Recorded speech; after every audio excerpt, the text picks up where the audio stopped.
Hey, what's up, guys? Welcome back to another Scary Stories video, and today we're going to be getting into some more subscriber-submitted stories. I've been loving your guys' stories. You guys are great writers, have some scary-ass stories, and just stay safe out there because you guys seem to be getting in some dangerous situations, but I appreciate you guys sending in your stories, and if you want to send in your story for a future video, please submit to this email here on screen, and yeah, I'm really excited to get into some terrifying, true, scary stories. Please like and subscribe to the channel. The channel's goal is 500,000 subscribers, so please subscribe. And all right, without further ado, let's get into some terrifying, true, scary stories.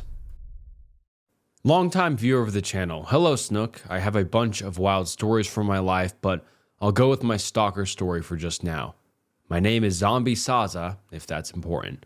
Thank you for your story, Zombie, and let's get into your story. My stalking story, 2008.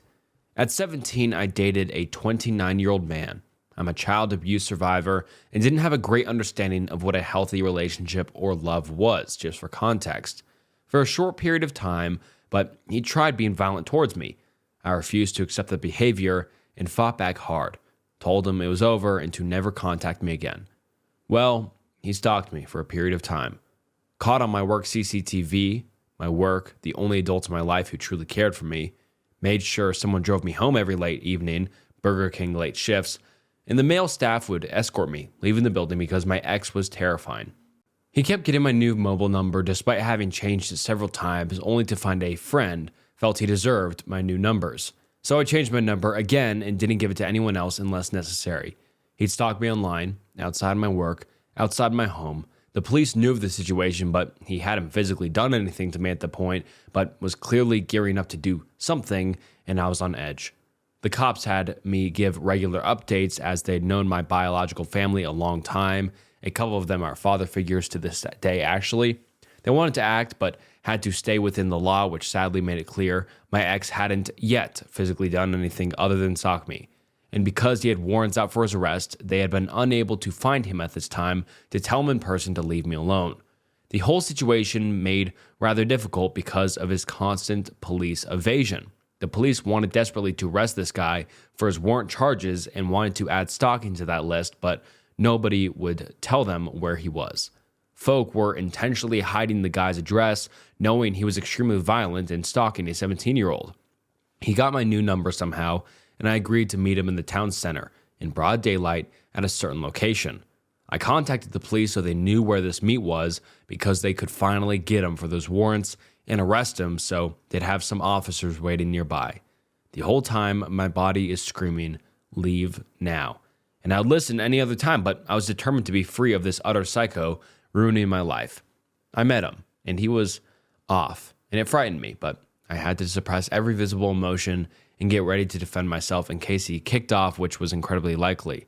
He kept demanding we go to my house to talk, that we would watch a movie, as he puts me in my place, that I had to listen to him because I belonged to him, that I was his woman, and if I didn't stop listening and go with him, he'd take you with me and teach you how to listen. I started walking in the town center with him by my side because I couldn't sit still during this meet. I couldn't trust him and needed witnesses in case something happened. To an area with CCTV. I spotted one of the guys who was plain clothed undercover and walked in his general direction and just made eye contact, trying not to make his presence known or what I was doing, and the cops thankfully grabbed him. He went into a rage, screaming how he'd end me, how I didn't deserve to live, that he'd ruined my life, and that I was lucky. It was a lot of verbal threats as he was held down onto the ground by 4 cops. Like 4 guys had to wrestle him down because he was not complying. The cops went through his belongings and found condoms, rope, knives, and a firearm. I'm from Scotland. We have very strict firearm laws. Legally speaking, he never had good cause to have a firearm, such as being a farmer, veterinarian, military/police, etc., and as a long-term felon was excluded from legal ownership, and I later found out his arrest warrant was for having illegal firearms. Attacking a man with a knife, cutting up his face, and creating IEDs, so when he screamed I was lucky, he wasn't kidding. The cops and myself were very silent seeing this firearm, blood running cold. I wanted to run the very moment I got to the town center, but the only way I'd be free was to stay there despite my lizard brain screaming, run. He's still in prison. There were a bunch of other charges relating to indecent exposure towards minors, using the firearms, making IEDs, and narcotic offenses. This was the only time I've ignored that "you need to leave" feeling in my life because he desperately needed to be imprisoned. The cops were glad to finally have him arrested and subsequently jailed. Him stalking was just adding more charges to his rap sheet, but the issue was his evasion. The cops were pretty good at dealing with stalking cases, and I've seen quite a few go to court. But if the dude stalking can't be found, then that makes it almost feel impossible. In Scotland, they'll happily contact your stalker on your behalf to tell them to leave you alone, or there will be police action, along with keeping reports and records so you have a constant paper trail. They're pretty decent compared to other countries, basically. Anyways, that's my story. It was a half a lifetime ago, as I'm 34 now, but it stayed with me. And regarding the context of being a child abuse survivor, I've long cut all contact with my biological mother and brother. Got diagnosed with PTSD, led a very quiet life, have solid home security that to most people seems over the top, love your channel, and never really had somewhere to share my story, so much love from Scotland. I don't believe in skinwalkers, but what happened in this building changed everything. Hey Snook, my name is Viraj, and this happened to me around a year ago. I love to listen to your videos when I am studying. Please try upload daily. I'll try my best. That's a lot of uploads, but maybe 4 uploads a week soon. Don't quote me on that, but maybe sometime in the near future. Anyways, into your story. I never really talked about it publicly, but I feel like it's now the right time. So look, I don't go out looking for hard things just for content. That's not what I'm about. I'm just chasing a dream. I make YouTube videos where I go to abandoned places, sit down and talk about life. I talk about the things on my mind, my goals, next steps, the journey, all of that. There was one video where I just sat on a bridge. The vibe was unreal, calm, peaceful, reflective. That's the kind of content I love, real, raw, no distractions. And recently, I've been into abandoned buildings. Why? Simple. Nobody's there. There's no pressure, no awkwardness. I don't have to feel weird if someone walks by while I'm recording. I can talk to the camera like I'm talking to you without holding anything back. Also, let's be real. I don't believe in ghosts or skinwalkers or whatever. What's a skinwalker going to do? Kill me? Fine. But humans? Humans are way scarier. They'll betray you, ruin your mental health, play with your emotions. They'll act like they love you and still leave you broken. So yeah, I'll take a haunted building over fake people any day. Anyway, this was one day. I found this 5-story building, all abandoned and crumbling, and I was like, yeah, perfect spot. I started taking photos, just feeling the vibe. I got some really cool shots. Eventually, I made my way up to the 5th floor, and I found this one room, no one in sight. I sat down and started scrolling through my photos before recording my video, just chilling. And then I noticed something. In one of the pictures, just behind me, above my head, there was a head poking out of the corner. Not blurred, not hidden, just looking straight into the camera. Dead center, right into my soul. I didn't notice it when I took the photo, but when I saw it, something in me froze. Now look, I'm a strong guy. I don't say that with ego. I train, I'm fast, and if anything were to go down, I can defend myself. And that's part of the reason I feel comfortable in these places. If a cracked out squatter or something pops out, I can handle myself. But this wasn't human. I looked up, and in the exact same corner, I saw it. The head. Still there. But now it was smiling. And not like a normal smile. This smile was wide, unnatural, way too big for a human face. I was on the 5th floor. No stairs behind me. The window was broken, but if I jumped out, I'd die instantly. I had nowhere to go, so I reached for my knife. Not because I thought it would help, but because I needed something to hold, something to ground me. I stared at that thing, and then it did something that still haunts me. It started to pull its head back, slowly, almost like it was playing with me, and then it disappeared. I kept my eyes on that corner, refusing to blink. I didn't move, but then I heard something behind me from the window, and I thought, no way. I turned just a little, and there it was, hanging from the window, like a person mid-jump, just suspended there. It was trying to attack me from both sides. That's when my body said run. And I listened. I ran as fast as I could. Bro, I'm not kidding. I'm fast. Not being cocky. I'm just trained, quick, explosive. And I ran, knife in one hand, camera in the other. But the creepy part, that thing wasn't crawling, wasn't running. It was walking, calm, controlled. But somehow, every floor I went down, it got closer. When I finally reached the exit, I jumped on my bike, trying to start it. It wouldn't turn on. Of course, horror movie vibes, right? 5 kicks, nothing. I'm sweating, heart racing, and boom, it starts. I take off, dirt flying down the broken road.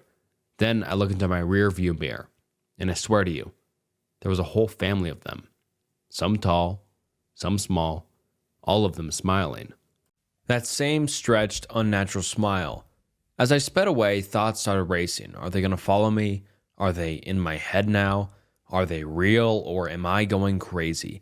I know trauma doesn't just vanish. Stuff like that, it stays, it changes you.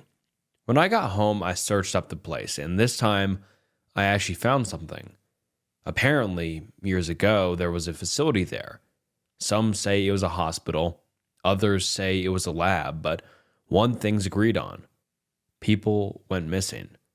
Locals stopped going anywhere near that building. They say if you see one of them, it means they've already seen you.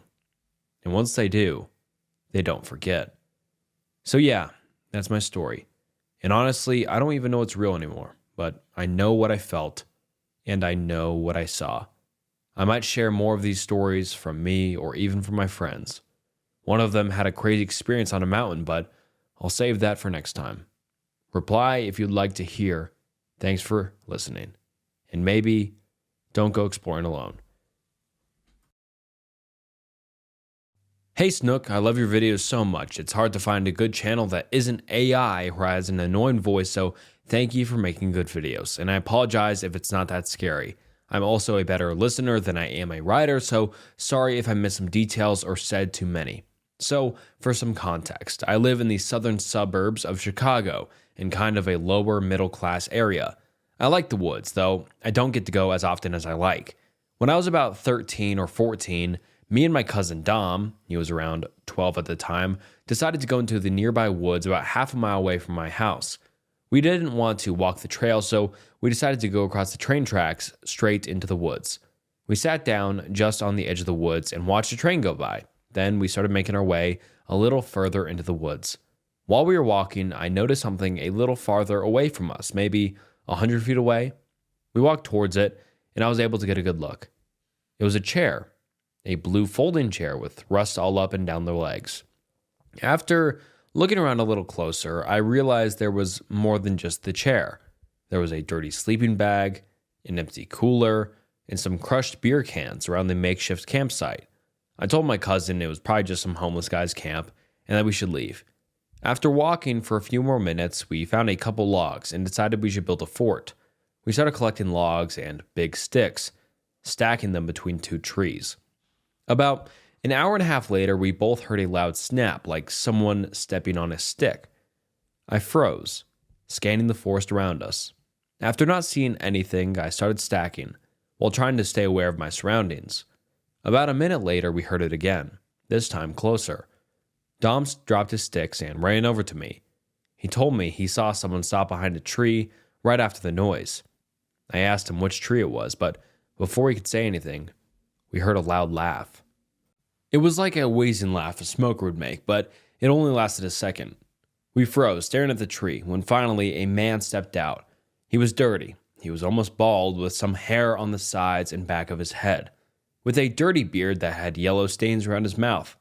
He was smiling, showing his teeth, at least what was left of them. They were all black and he was missing a lot.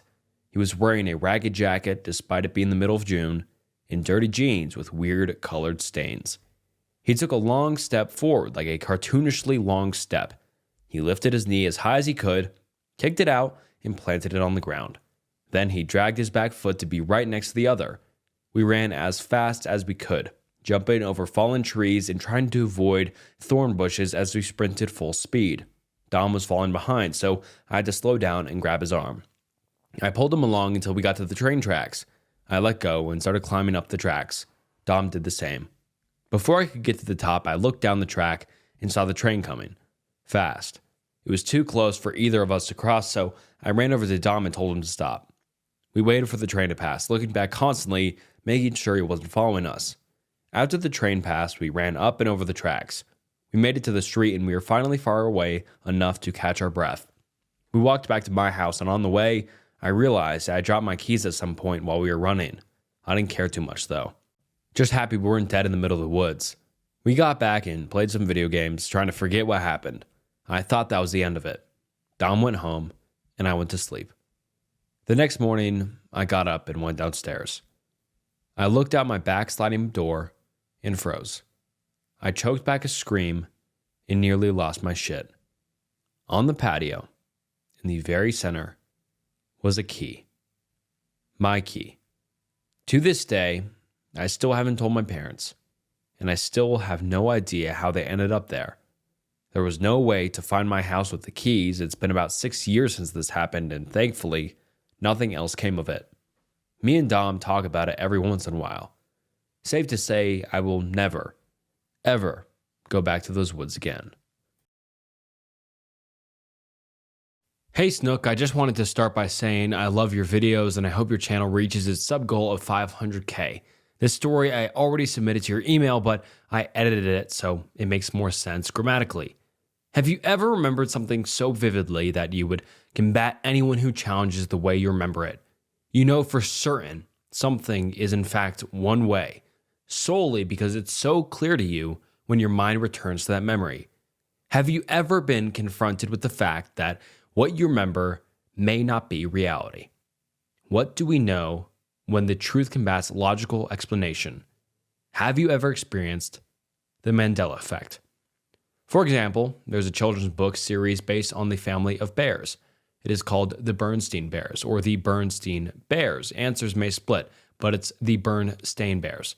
What about the statue, the thinker?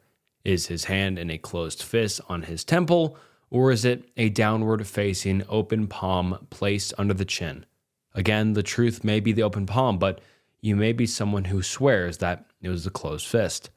Our minds, for some reason, have a way of remembering something so vividly, even if it is wrong. There are dozens of examples throughout history. I encourage you to see what you remember and challenge it with what is in fact the truth. I was faced with the same phenomenon when I was an early teen, and it hasn't left me since.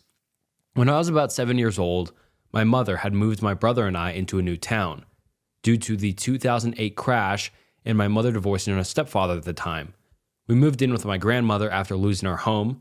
We all lived in the more wooded and mountain area of New Jersey.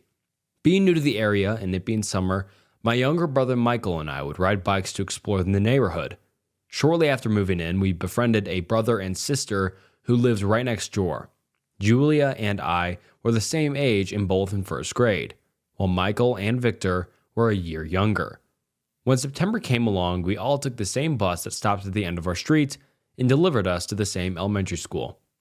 On my first day of school, I was sat next to a boy in my class who was all by himself. I assumed he was just shy and maybe new like I was. I remember he was pale.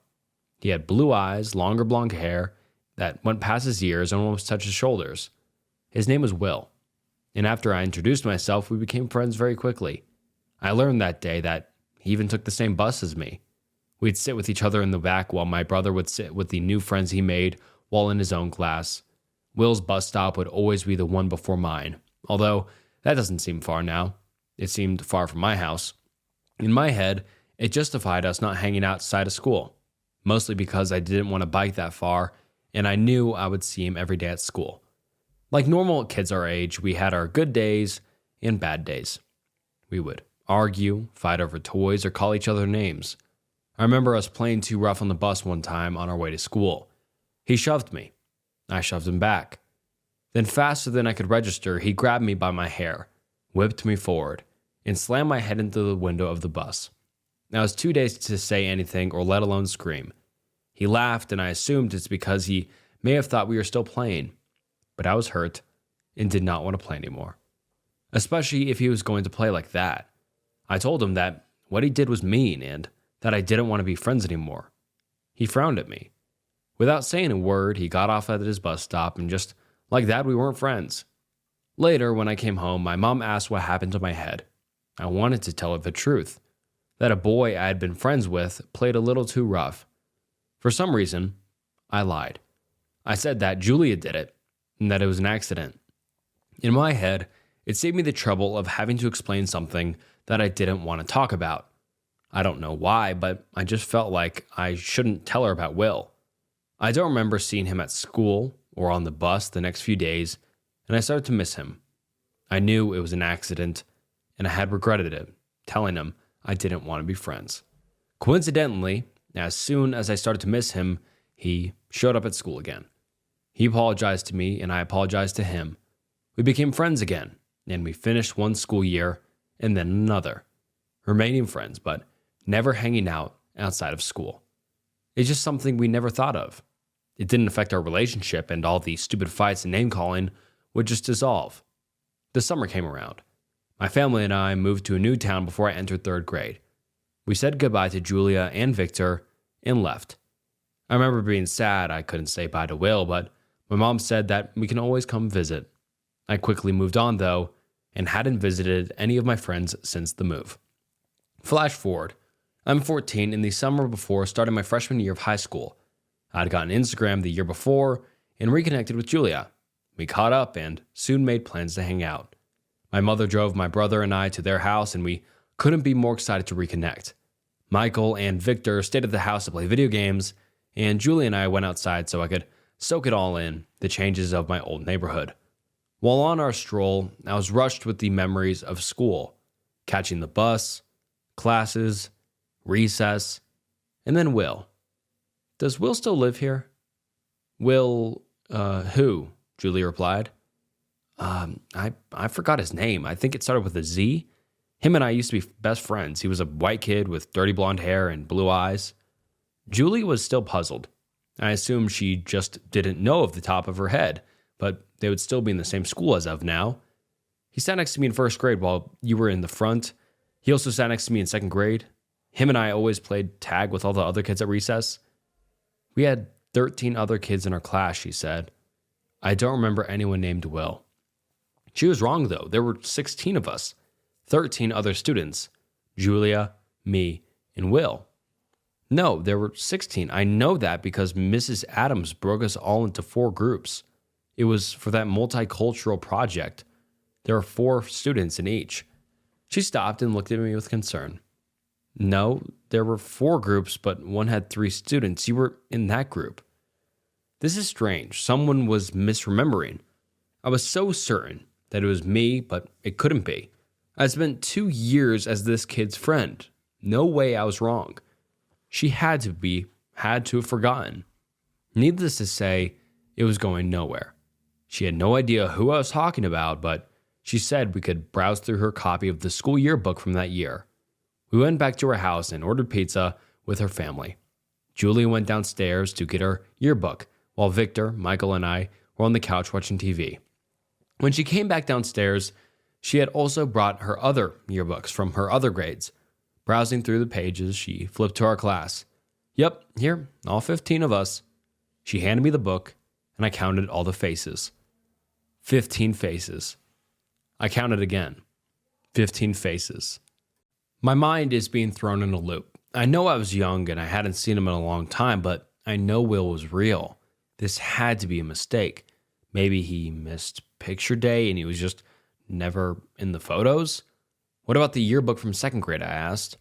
Maybe it was only second grade when him and I met. Julia pulled out the other yearbook while I stared blankly at the one in front of me. I couldn't understand what I was experiencing. I started to feel cold.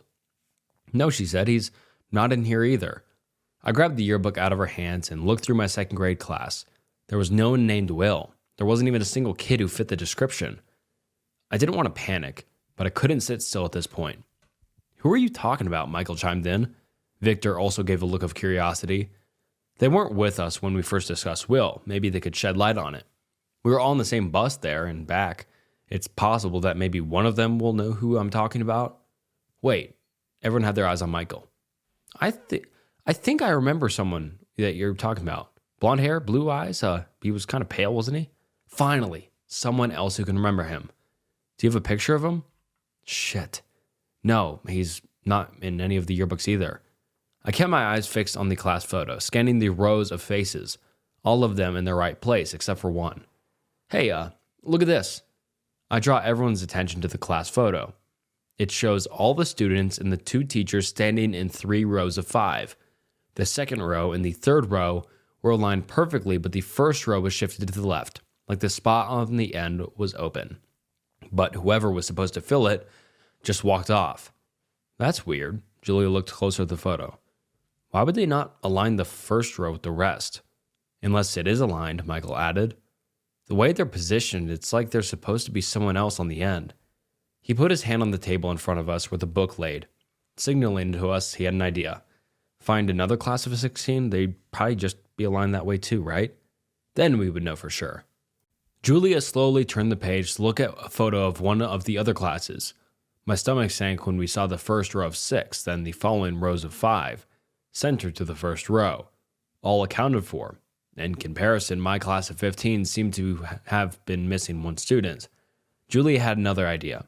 Her mother once volunteered as a chaperone for a school field day event. While there, she took pictures of most of the day's activities. Maybe we can spot him in a photo? It was worth a shot. She grabbed the yearbook and flipped to the back pages that showed the school events.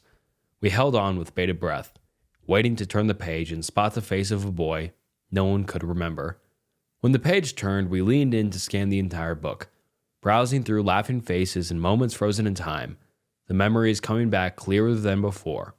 Even more so when we all laid eyes on the group photo, one that showed all of us, bunched together in an embrace. Though the group seemed full, it was plagued by the painfully obvious gap in between me and Michael. In that empty space was my arm, positioned like it was meant to be thrown around someone's shoulder, to pull them in for the group photo being taken, but no one was there.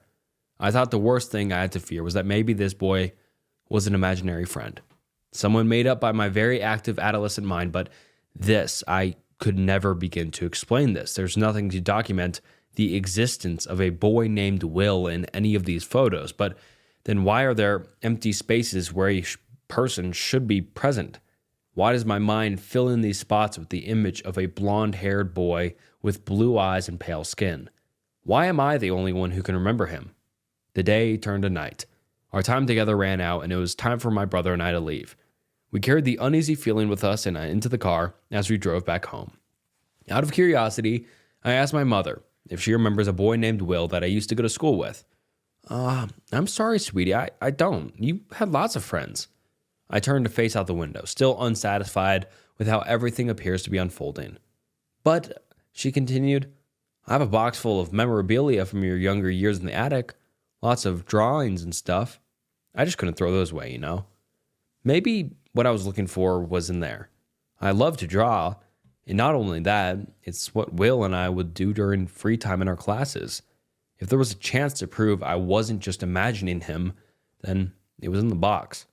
This also means that, if I wasn't imagining him, something else is going on. Something more terrifying and unexplainable. I sat on the floor of my bedroom, the box placed in front of me. A red flip-to-open Nike shoebox, now housing possibly the darkest truth that will be revealed to me. I opened the lid and began to sort through the old, crumpled, and wrinkled papers. The difference in skills, though very slim, helped me sort through what belonged to Michael and what belonged to me. Halfway through the stack, I held the pages in my hand that confirmed my worst fear. In a green grass field, with a bright yellow sun and 2 big trees, stood 2 boys side by side. The boy on the left matching the appearance of my hazel eyes and brown hair. On the right, a boy with yellow hair on his head, the 2 blue circles in his head for eyes, and a black outline of a shirt, the white of the page being used to fill it in. Lingering above the heads of both figures read, Best Friends, in red crayon. Hello, Snook. My name is Alex. I've been watching every single video since your iceberg days, so when I heard you wanted subscribers to submit these stories, I was stoked. I hope you get to read my story in one of your videos, and I hope you're doing great in life and pushing forward through any struggles.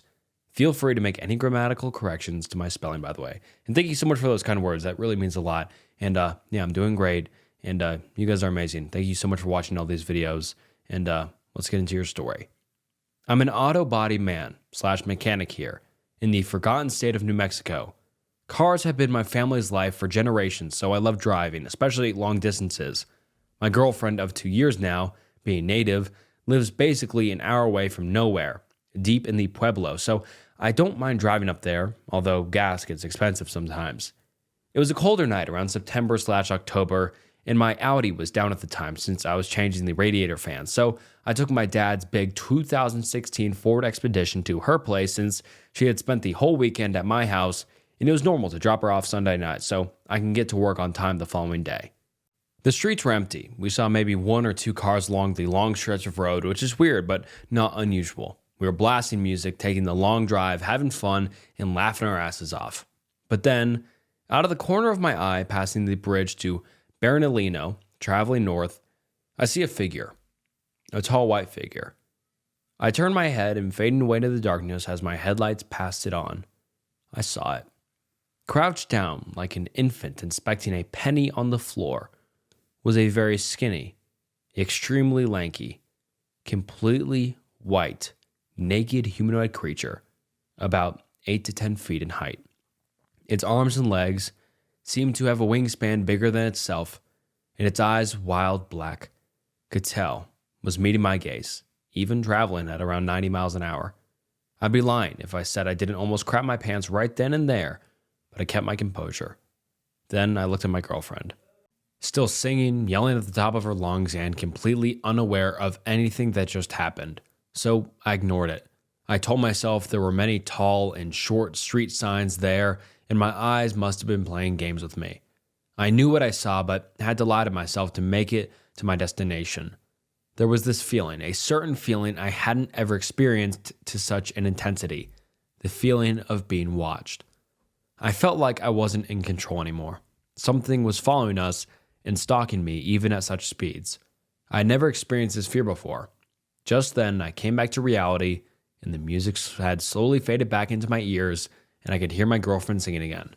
Around 3/4 of the way there, the volume had been turned down a little since it hurt my ears, but something else was off. My girlfriend would laugh maniacally for no reason. She'd look straight at me and laugh.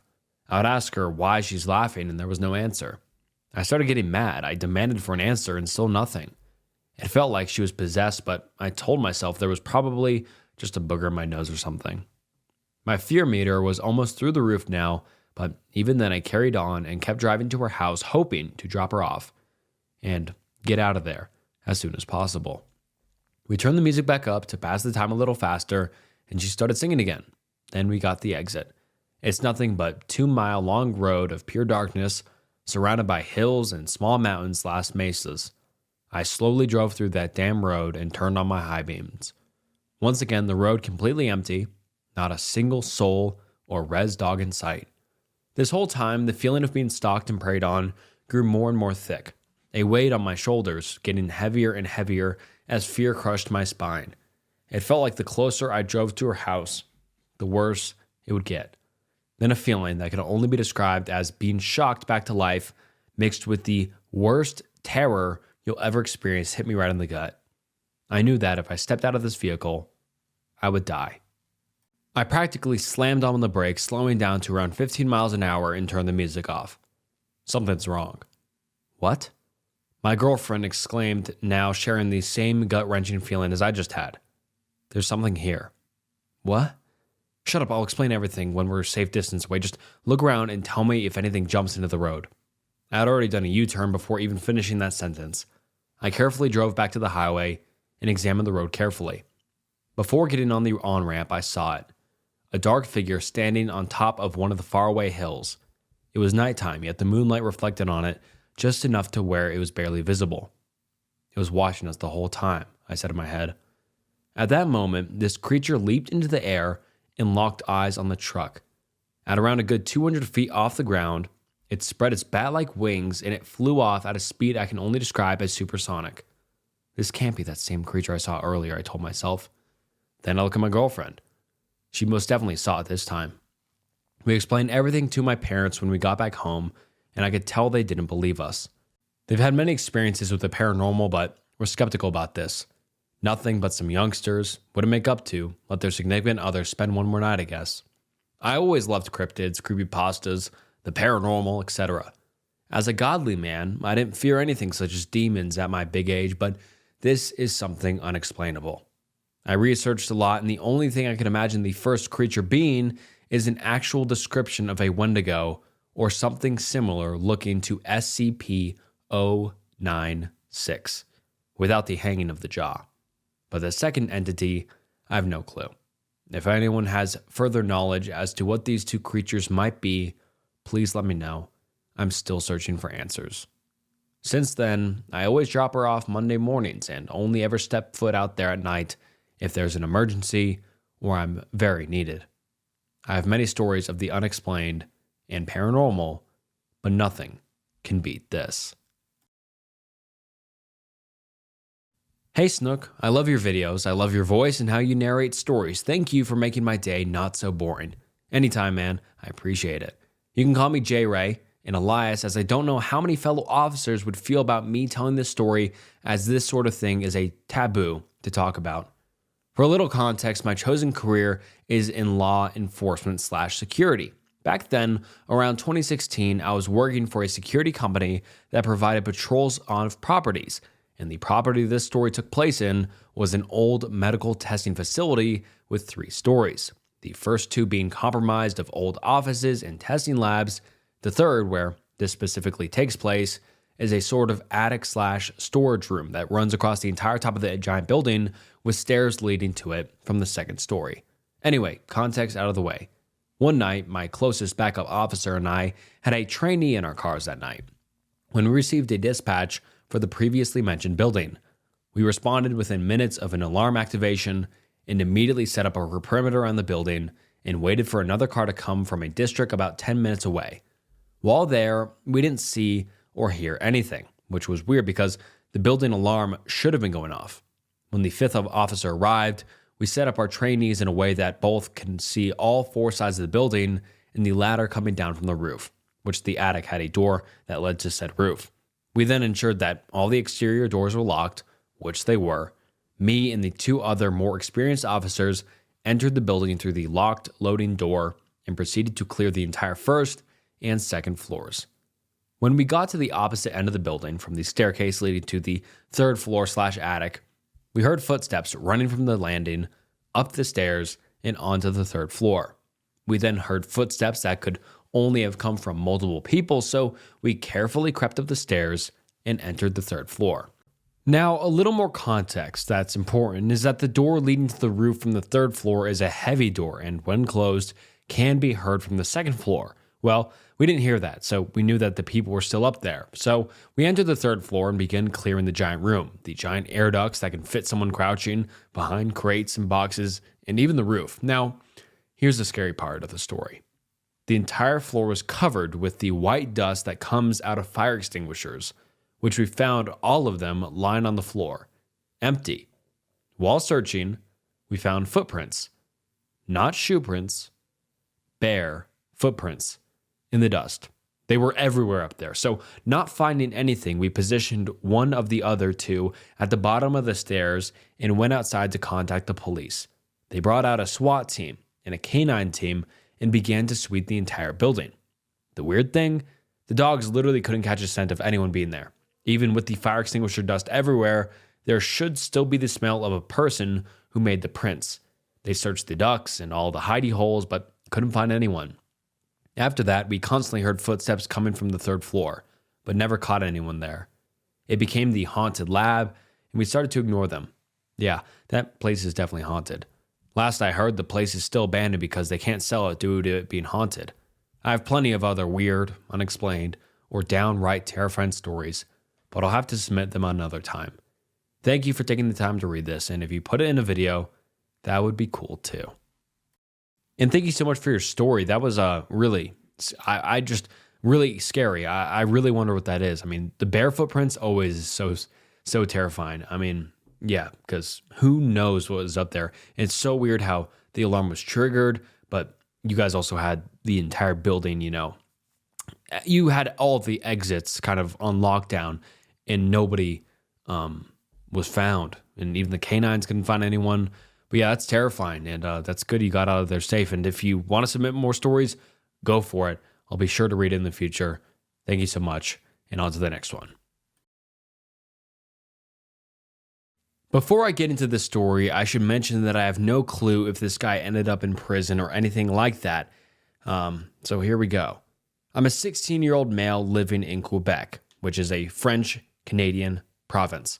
And I'm English. Because of that, I didn't get to socialize much. I spent a lot of time home and didn't really have any close friends to hang out with, especially since we lived on the outskirts of town, right next to a busy highway.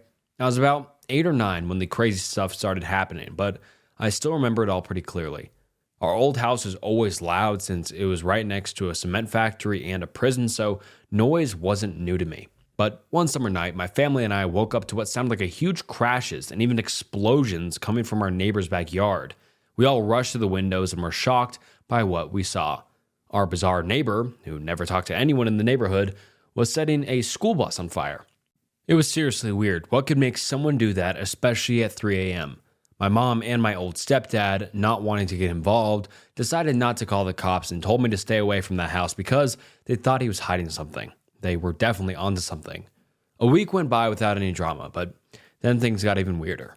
Our neighbor rented a mini excavator and started digging 2 huge holes like 6 feet deep right behind his house. That definitely freaked me out as a kid. My parents kept insisting that the guy was no good, which was pretty traumatizing. It wasn't until years later, after I had free access to the internet, that I realized the sick truth. People who dig 6-foot holes usually aren't just fixing plumbing, they're hiding bodies. This guy had a pretty clever cover story. I found out that one trick people use to hide bodies is to put a dead animal on top so that dogs and other animals will find that instead. And wouldn't you know, he had a small sheep barn just down the hill, set up 3 months before all this went down. But his plans seemed to fall apart because just 2 weeks later, when we'd almost forgotten about the craziness, we got a knock on our door at midnight. 2 officers told us they were doing a crime scene investigation at our neighbor's place. They told us not to get in the way and to ignore what was happening. As a kid, seeing so many police officers felt kind of cool at first, but soon it got really intense. There were about 20 cops out there, all decked out in hazmat suits with dogs and cameras. They were there for weeks, like they were looking for something major, and there was just this unsettling feeling hanging in the air. After roughly 3 weeks, they finally packed up and left. Then, just like that, the house went up for sale, and a new couple moved in. We didn't even give them a friendly wave because we were looking to sell our place too. I often wonder if the guy was a serial killer or something, but whatever he did, it was clearly planned out. I have no idea what happened to him afterward, but I do know that the cops never dug up those holes.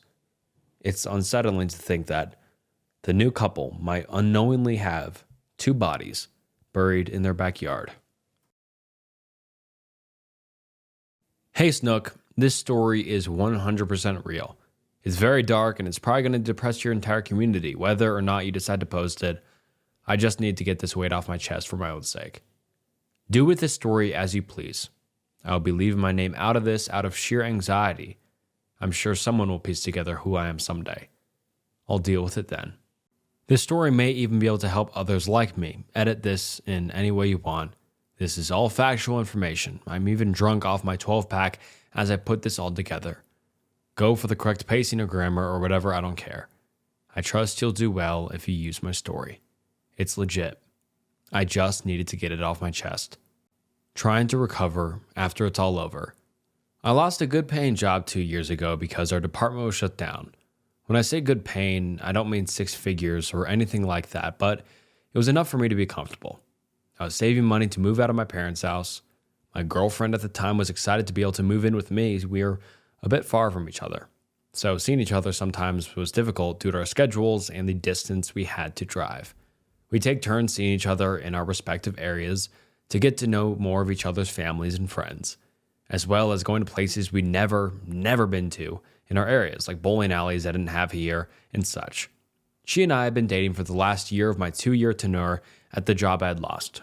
Around 3 months after I recovered from appendicitis, an emergency meeting was called and all of us were promptly let go because they simply didn't need our department anymore. The severance package was honestly great. I got paid to sit around for a long time. I used all of this time and free money to go and see my girlfriend more often and to hang out with my family and friends more. I mean, really, at this point, I felt on top of the world. I forgot about Uncle Sam. Tax return season hit, and all of a sudden, I owed the government money because the money I was given was untaxed. We were told explicitly that it was already taxed upon receiving it, so I started to panic and immediately apply for jobs that could meet the minimum that I need to at least scrape by with pennies. At this point, my anxiety starts to flare up uncontrollably, and my depression is starting to get worse. All I can think about is how I'm going to manage to recover from this. I know it was stupid to not look for jobs after being let go, but I was high on life. I was only 22 at the time, for Christ's sakes. I get a job that I'm miserable at, which doesn't pay anywhere as good as my previous position.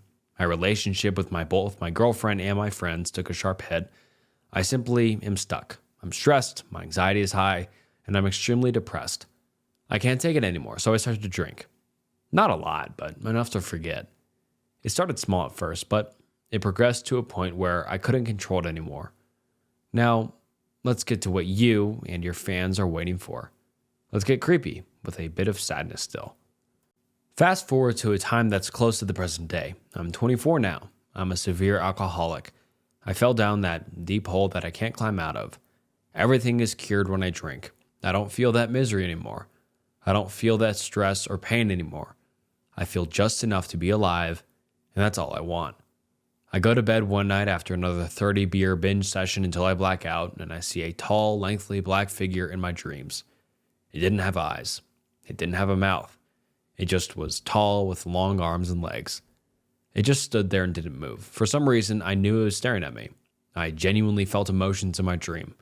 I didn't feel malice or hatred or anger. I felt disappointment.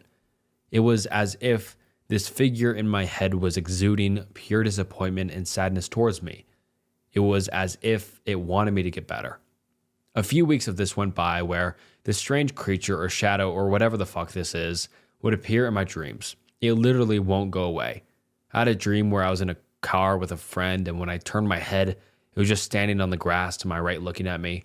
It never got closer or chased me. It just got farther as we drove away. Another time it stood there staring at me in a restaurant while I was sitting at a table all by myself and never changed. After a while, my girlfriend and I decided to split up. I neglected her. I never harmed her physically in any way. I'm thankfully a fun and happy drunk, but I just couldn't stop drinking. All of my spare money would go to alcohol. I'd play it off by saying it was a slow week, or I just wouldn't answer her at all when it came to seeing her or going on a date with her sometime soon. Months would go by without me seeing her because I was so broke from spending the remaining pennies that I'd get on alcohol. The black figure in my dreams appeared more often in my dreams after we split up. It just stared at me. It wouldn't move. It wouldn't look away. It stared. All I felt was someone being disappointed in me every time I caught its black gaze. I finally had enough and got a hold of my doctor. I couldn't handle whatever was happening anymore. I told them everything. Idiotic to tell a doctor about alcohol, I know. I just wanted this to end. I had a blood test done. My ALT, AST, ALP, GGT were high. Bilirubin and albumin were abnormal, as well as PT and LDH. I was also issued an ultrasound on all my organs, which came back damaging to most. I was also referred to a sleep study. I was told I can't drink before, so for the first time in a long time, I didn't drink. The withdrawals were a little intense, but I managed to fall asleep. During my sleep, I had that same black figure just standing there in my dreams, but it was different. It was smiling. It was just an empty white void. But whatever the hell it was smiling a toothless, all-white light smile. Its face just held that smile. When I stared at it, I felt warm and a little comforted. It was a feeling I hadn't felt in so long. It felt like it was proud of me. Now, we're here in the present day. Well, I went from drinking 30 plus beers a day and blacking out to drinking only 12 a day. It's not much progress, but it's a lot better than what it was. That black creature is there still, but it's fading. It still smiles at me, but it's missing an arm and a leg now. I still feel the warmth and the happiness it gives me. I don't know what it is, but I've grown to enjoy its presence. It makes me happy. I don't think it'll last forever. It's so similar to my ex-girlfriend's feelings that she made me feel. My organ scans are showing the inflammation and injury has gone to my organs like nothing happened, but my liver has become an alcohol-related fatty liver disease. I suppose everything has a price to pay. I wouldn't have learned my lesson without that one. My whole body has done a 180. I want to believe this black being in my dreams is something my ex did. She was always a believer in witchcraft and spellcasting. I don't know. I'd like to believe deep down that she wanted the best for me. She tried, truly, to help me as much as possible. She stuck with me through everything until I stopped trying. If you hear this, you know who you are. I'm sorry that I drank the way I did. I'm sorry I became a drunk. I heard that you are happy now. That's all I ever wanted for you. And I'm glad you're happy now. You deserve it all.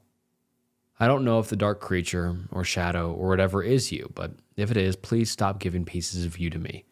I'll be okay. Thank you for granting me one more chance, but I don't want your shadow or dark figure or whatever to come for you. Thank you for believing in me and giving my body a second chance. I can still live. My body isn't as broken as it was because you gave it a chance. I can finally apologize. I'm sorry. I messed up. I got addicted. If that truly is your shadow or yourself or your person, then please leave it alone and go towards the one who's made you happy. I'll be better. I'll recover. I'll make sure your time wasn't wasted on me. If you can, I want you to take back what you gave me. Whatever you did for my organs. I want you to take it back. I don't want you to use your own time on me. And wow, man, it sounds like you're, in a rough spot, but things can get better. I'm not a therapist in any sort of way, but I enjoy reading stories, obviously. I mean, look at my channel. And yours was definitely impactful, but I'm really glad you're making progress. Like you said, 30 to 12. You said it's not much progress. I see that. I think that's huge progress. But now you need to keep scaling it back. And slow progress. It 100% won't be overnight. You won't wake up one day and it'll all be good. But it'll be a slow burn of recovery and progression upwards, which I think you definitely can do. Like I said, I'm not a therapist. I don't really know how to talk people through things. But if you're listening right now, you can do it. You can really do anything you want, but just keep scaling it back and then, just try to give up the alcohol. Go to AA meetings. I've heard those are very impactful for people. Alcoholics Anonymous. I think that would be really great for you to do. And just take it one day at a time. Don't think about it as getting sober because that's a big task to take on. Just take it a day at a time. Every day should get better. Just try to be better. And even if you slip up, it's okay because you can recover. Don't be hard on yourself. People make mistakes, and it's no worries. You got it, man. You totally got it. Thank you for sharing your stories and your story. And it'll get better, man. And hopefully you can kick this bad habit and hopefully maybe get back with your ex-girlfriend. I know that's probably big hopes, but you never know what happens. Or you can meet someone else that loves you just as much, which I'm sure can happen. And I'm proud of you. And everyone listening is also proud of you. If you are watching, comment. I'll try to find your comment, maybe pin it. But yeah, you're all right, man. It'll all be good. Just take it a day at a time. That's really the best advice that I've ever lived by. But just live it a day at a time. Every day, just try to get better. And I know I'm probably repeating myself at this point, but yeah, that was a really impactful story, man. And I'm sorry things got bad, but it's all right. I think you're on the upward trend. And I appreciate you having the courage to share it here and for everyone to read it.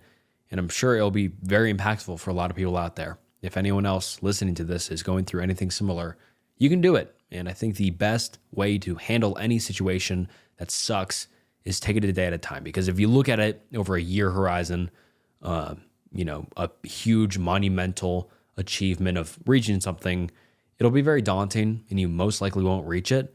But if you just take it a day at a time to chip away at your goal, you can do it.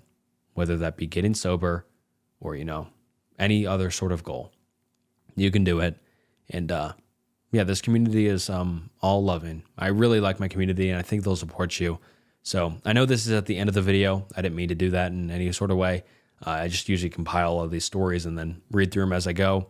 This just happened to be the last one, but maybe that's a good thing because a lot of the true fans will stick it through the end, leave a comment supporting you. And you're not alone, man. Hit back my email if you ever want to talk. I'm sure a lot of other people will talk to you in your comments. If you want to reply to some people, it'll all be good, man. You got this. And I just appreciate you sending in your story. Thank you so much and have a great day. And all right, guys, that wraps up some terrifying, true, scary stories.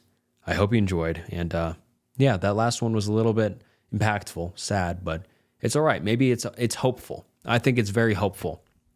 Whether or not the person who wrote that thinks it's hopeful, I think it's hopeful. You're getting better. You will get better. And everything will be back on track. You guys got this.